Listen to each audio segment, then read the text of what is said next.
অবশেষে নিজের বোন, নিজের নারীর টানের বোন আঁখিকে দেখতে পেল ঝিলিক। হ্যাঁ, ২ শালিক মুখোমুখি তো হয়ে গেল। কিন্তু ঝিলিক তো বুঝতে পারছে না যে আঁখি এভাবে নাচ গান কেন করছে? হ্যাঁ, আঁখি ম্যাজিক শো দেখাচ্ছিল। সেই সময়ই ঝিলিক তাকে দেখতে পায়।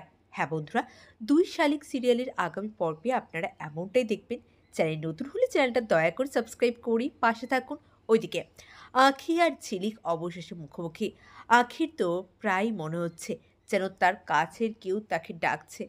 কিন্তু রেবেকার মাথায় এমন সব কিছু ঢুকিয়ে দিয়েছে যে রেবেকা আর তার বাইরে কিছুই ভাবতে পারছে না। ওইদিকে ঝিলিক যায় পুলিশ স্টেশনে। পুলিশ স্টেশনে একটা বডি আইডেন্টিফাই করতে। সেখানে গিয়ে সে বলে, "না, এটা গৌরবের বডি হতে পারে না। গৌরবের কিছু হলে আমি আগে জানতে পারতাম।" তারপরেই ঝিলিক বস্তিতে যায় বাবা-মায়ের সাথে দেখা করার জন্য।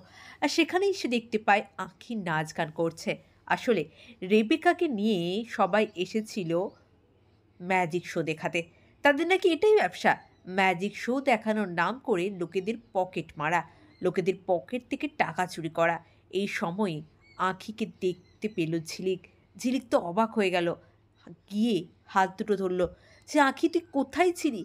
আর তুই এখানে এভাবে নাচ গান করে শো কেন দেখাচ্ছিস? তুই ম্যাজিক শিখলি কবে? আর তুই বাড়ি ফিরিসনি কেন আগে বল? তুই জানিস দিবার কত বড় ক্ষতি হয়ে গেছে? দিবা বিরাটভাবে ড্যামেজ রাখি। তুই আমার সাথে বাড়ি চল।" তখনই আঁখি বলল, "আমি আঁখি নয়, আমি রেবেকা।"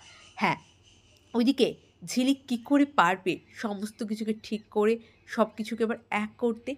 সেটা দেখার জন্যই ২ শালিক সিরিয়ালের সমস্ত পর্ব আপনাদেরকে দেখতে হবে। অনেক ধন্যবাদ সকলকে।